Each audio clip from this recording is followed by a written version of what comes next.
Welcome back to our channel Accounting Funda 11th का chapter number 2 हमारा चल रहा था theory based on accounting.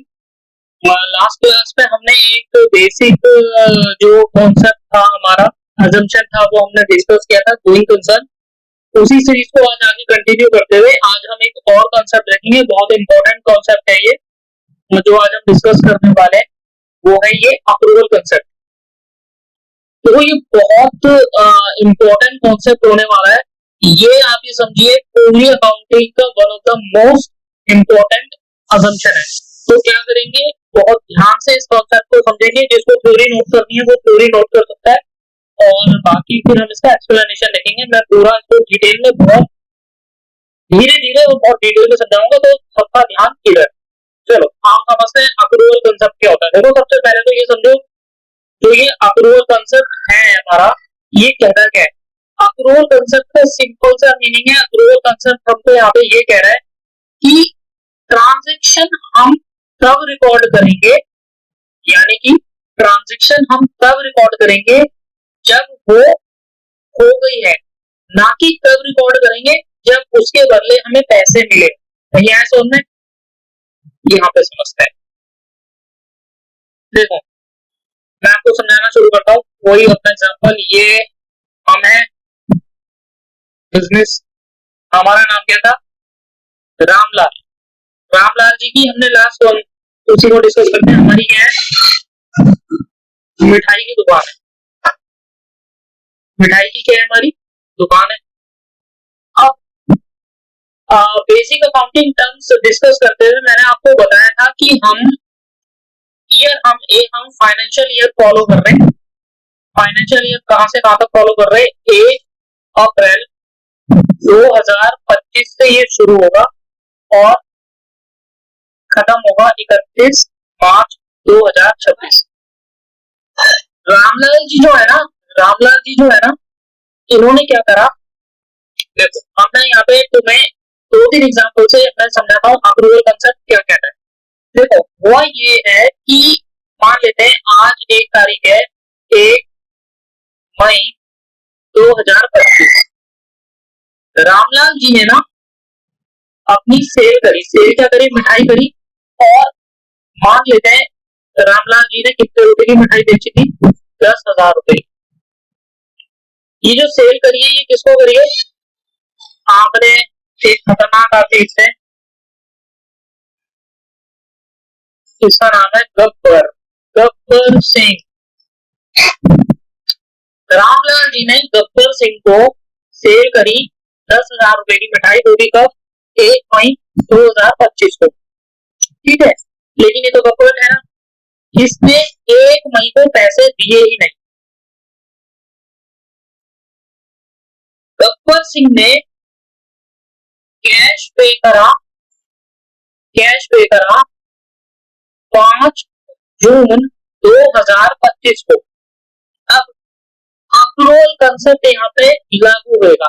Ramlal ji से हम पूछेंगे कि रामलाल जी हमें ये बताओ, आपने 10,000 रुपए की सेल करी। उसने कहा हाँ करी, लेकिन मुझे बताओ आप ये जो सेल है ना 10,000 रुपए की, ये जो सेल है 10,000 रुपए की, इस सेल को आप किस दिन रिकॉर्ड करोगे। वो कह रहे रिकॉर्ड का मतलब सीधी हमने ये पूछा, आप हमें ये बताओ आप इसको अपनी सेल किस डेट को मानोगे, 1 मई 2025 को मानोगे या 5/6/2025 को मानोगे।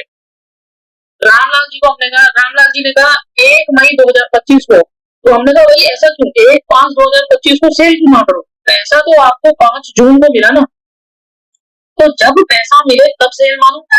तो रामलाल जी ने कहा चलो 5/6/2025 को मान लेते हैं।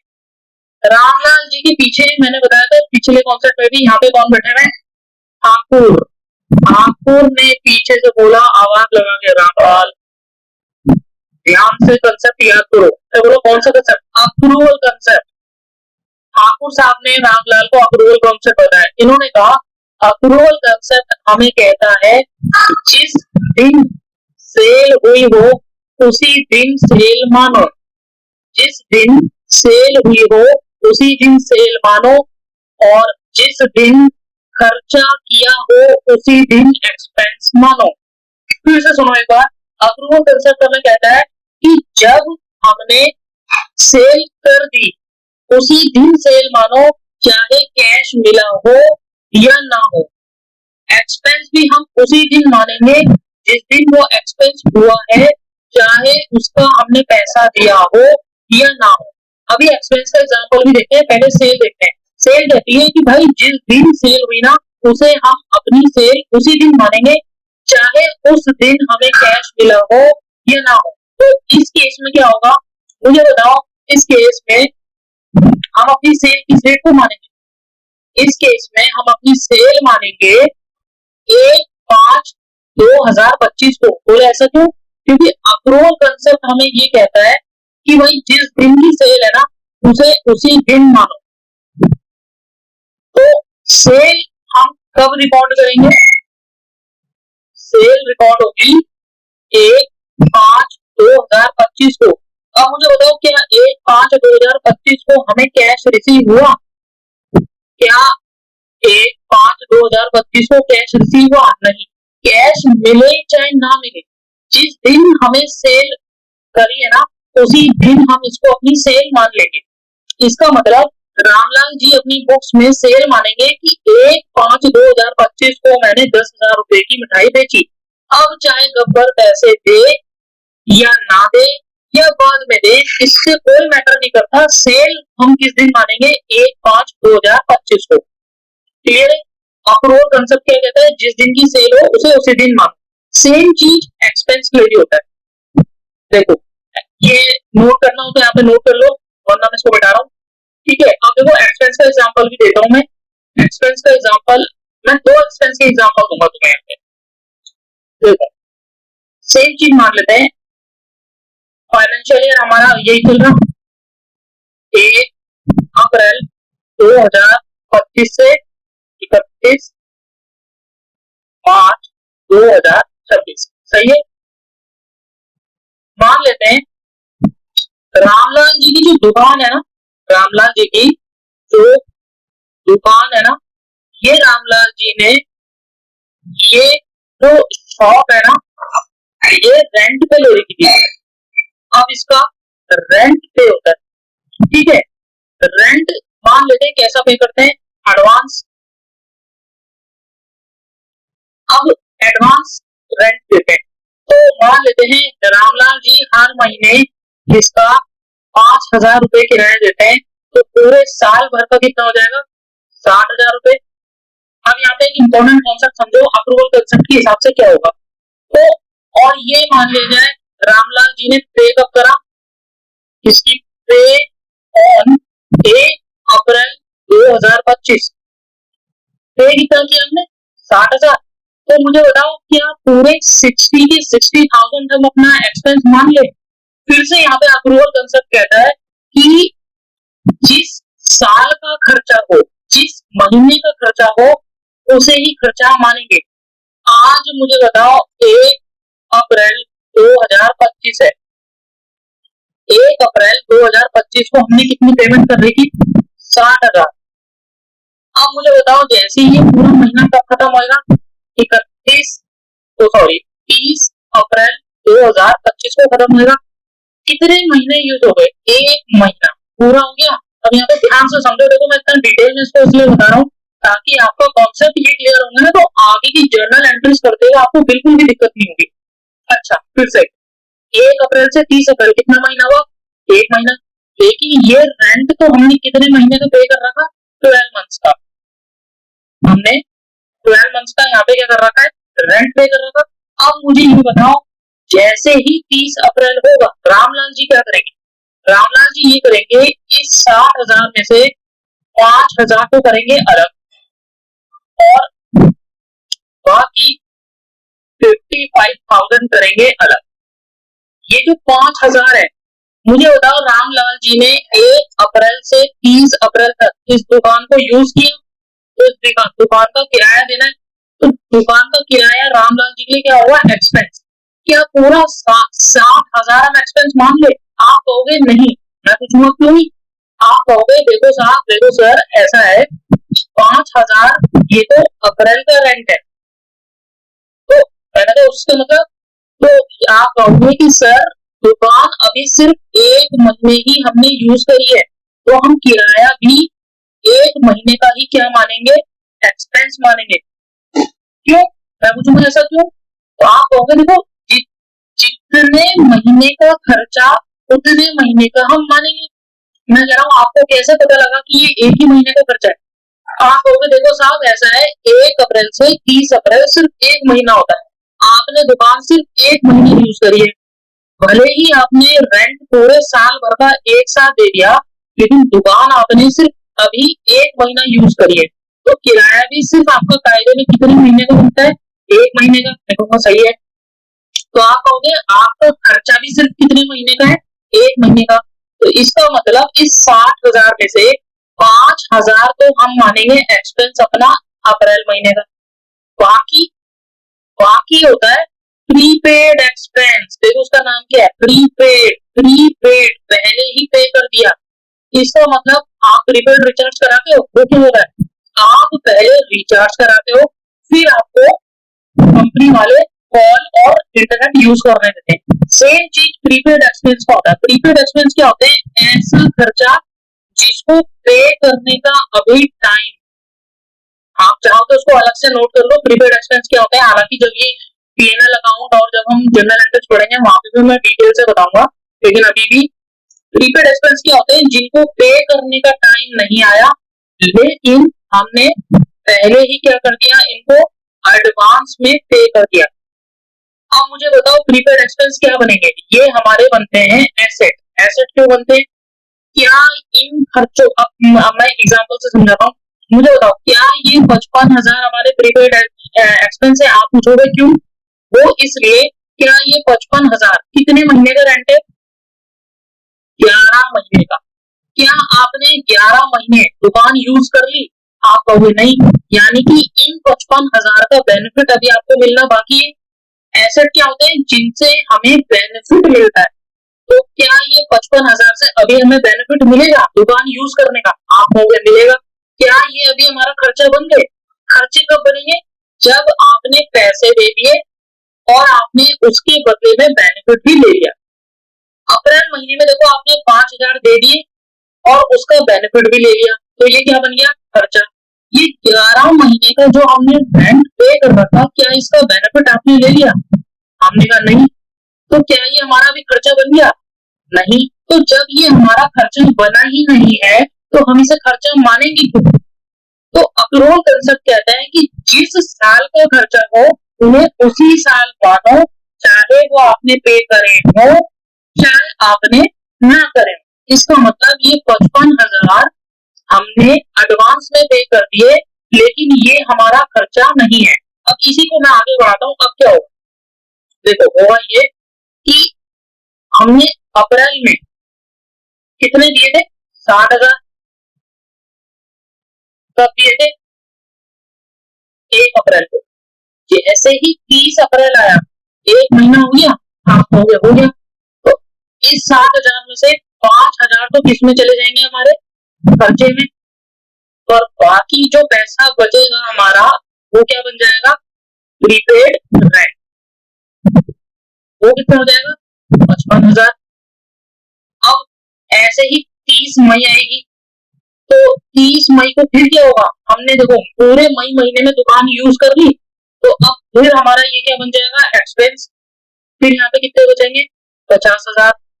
फिर ऐसे ही ये 31 होगा, फिर आएगी 30 जून, इसके बाद ये फिर से क्या बन जाएगा, 5,000 हमारा एक्सपेंस, यहाँ कितने रह जाएंगे, 45। तो आप देख लो जैसे जैसे महीने हम यूज करते जा रहे हमारा एक्सपेंस होता जा रहा और प्रीपेड एक्सपेंस धीरे धीरे धीरे हमारा कम होता जा रहा। तो हम एक बारी में खर्चा क्यों नहीं मान रहे, हम इसलिए नहीं मान रहे कि अक्रूवल कंसेप्ट हमें कहता है कि जब हमारी सेल हुई हो हम उसे तभी मानेंगे चाहे हमें कैश मिला हो चाहे ना मिला हो।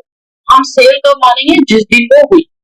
एक्सपेंस के लिए कहता है वो कि जिस साल का खर्चा है ना उसे उसी साल मानो, चाहे वो आपने पे करा हो चाहे नहीं कराओ। उम्मीद है आपको अक्रूवल कंसेप्ट पूरा समझ में आया होगा। इसी कंसेप्ट को आगे बढ़ाते हुए मैं आपको इस एक्सपेंस का एक और एग्जांपल आपके साथ डिस्कस करता हूँ, ठीक है।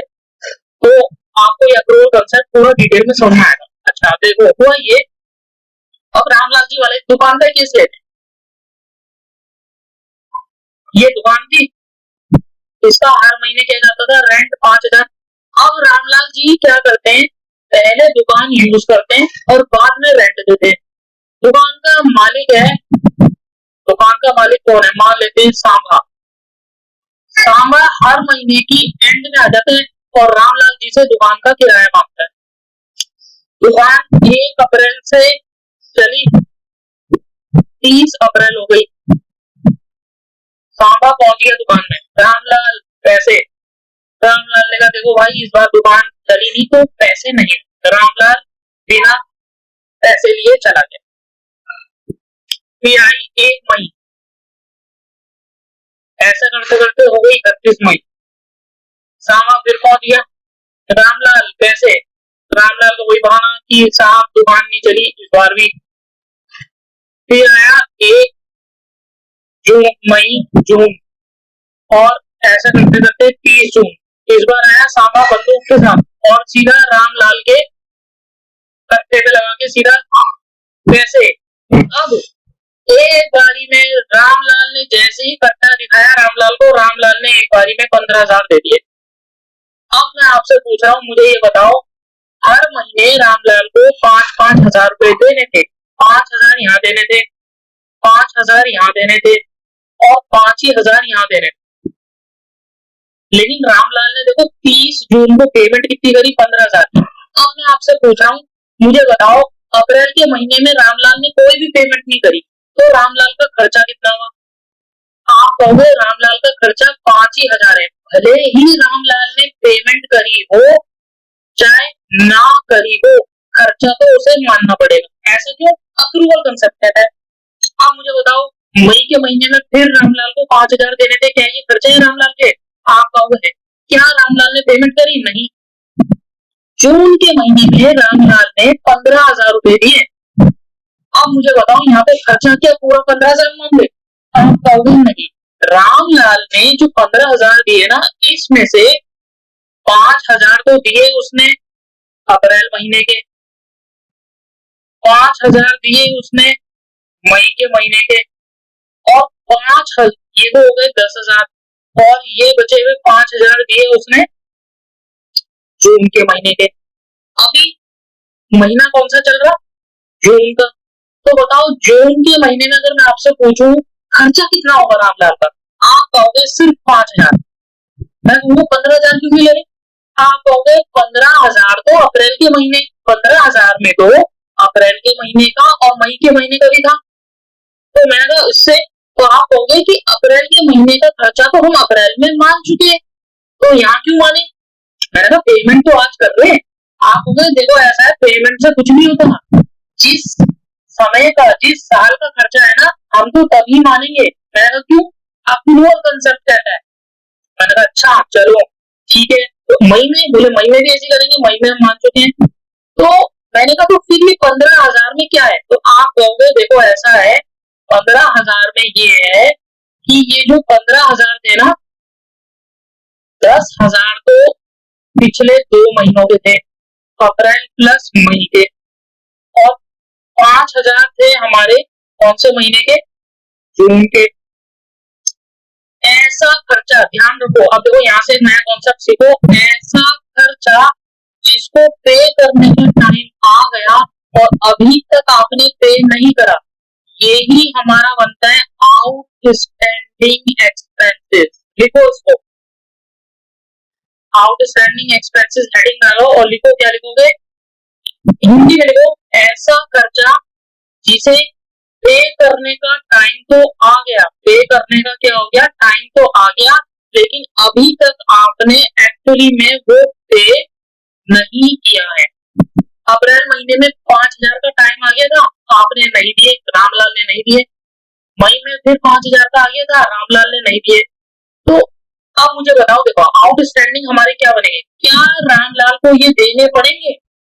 अप्रैल में नहीं दिए, मई में नहीं दिए, जून में तो देने पड़ेंगे ना। आप कहोगे हाँ, और ऐसा कोई भी खर्चा जिसको हमें देना पड़ेगा वो हमारी क्या बनेगी, लायबिलिटी। और लायबिलिटी भी कैसी बनेगी, ये बनेगी हमारी करंट लायबिलिटी। मुझे बताओ ये करंट लायबिलिटी है कि नहीं है, मुझे बताओ। रामलाल को ये 5 और 5 10,000 रुपए अप्रैल और मई के महीने का किराया देना है। देखो ऐसा लायबिलिटी है, देना है, किसको देना है, सांभा को। तो मुझे बताओ सांभा रामलाल के लिए क्या बन जाएगा, क्रेडिटर। बोलेगा क्यों, क्योंकि सांभा को रामलाल से रेंट लेना है 2 महीने का, और ये रेंट कैसा बनेगा हमारा, आउटस्टैंडिंग, मतलब जिसको पेमेंट करने का टाइम आ चुका था और आपने अभी तक पेमेंट नहीं करा, तो ऐसे खर्चों को क्या बोलते हैं, आउटस्टैंडिंग एक्सपेंसेस। ये क्या होती है हमारी लायबिलिटी। जिनको समझ में आ रहा है वेल एंड गुड, नहीं आ रहा है तो डोंट वरी, जब हम जर्नल एंट्रीज पढ़ेंगे मैं एक एक कॉन्सेप्ट को इतना डिटेल में आपको पढ़ाऊंगा कि आप बोलोगे मजा आ जाएगा। ठीक है, उम्मीद है यहाँ पे भी, हालांकि मैंने पूरी कोशिश करी है आपको कि मैं समझा सकूं, लेकिन अगर अभी भी नहीं आ रहा है तो कोई बात नहीं, चिंता करने की कोई जरूरत नहीं है। जर्नल एंट्रीज में ये सारे कॉन्सेप्ट भर भर के पढ़ेंगे। फिलहाल जो यहाँ पर आपको समझ में आना चाहिए वो अक्रूवल कंसेप्ट आना चाहिए कि जिस साल की सेल हम उसे तभी मानेंगे चाहे कैश मिला हो चाहे ना हो, और एक्सपेंस जिस साल का खर्चा हो उसे तभी मानेंगे चाहे आपने वो पे करा हो चाहे ना हो। अब देख लो एक बार इसकी फॉर्मेलिटी के लिए थोड़ी देख लो क्या कह रहे हैं।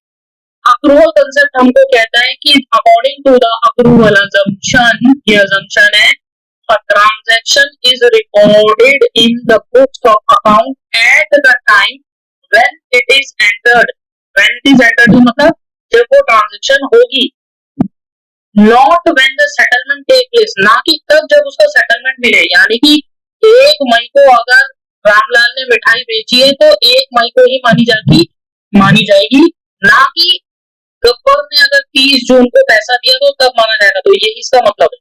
ठीक है, thus revenue is recognized when it is realized। realize का मतलब होता है कि जब when sale is complete और services are rendered, या तो आपकी सेल हो गई हो या आपने सर्विसेज दे दी हो, तभी आप क्या मान लोगे कि आपको रेवेन्यू हो गया। अब चाहे उसके बदले आपको कैश मिला हो चाहे ना हो, देखो लिखा हुआ है it is immaterial whether cash is received और नॉट। इससे कोई फर्क नहीं पड़ेगा कि कैश मिला है कि नहीं। Similarly expenses are recognized as expense in the accounting period in which the revenue related to it recognized. यानी सिंपल सी लैंग्वेज में ये कहना चाह रहा है कि खर्चे हम तभी मानेंगे जब वो हुए हैं, ना कि जब हमने एक्चुअली में पे करे। तो उम्मीद है आपको ये अक्रूवल असम्पशन आपको बहुत इजीली समझ में आया होगा। देखो जिसको ये कॉन्सेप्ट ये असम्पशन समझ में नहीं आया, आप प्लीज मेरी रिक्वेस्ट है वीडियो को दोबारा देखना।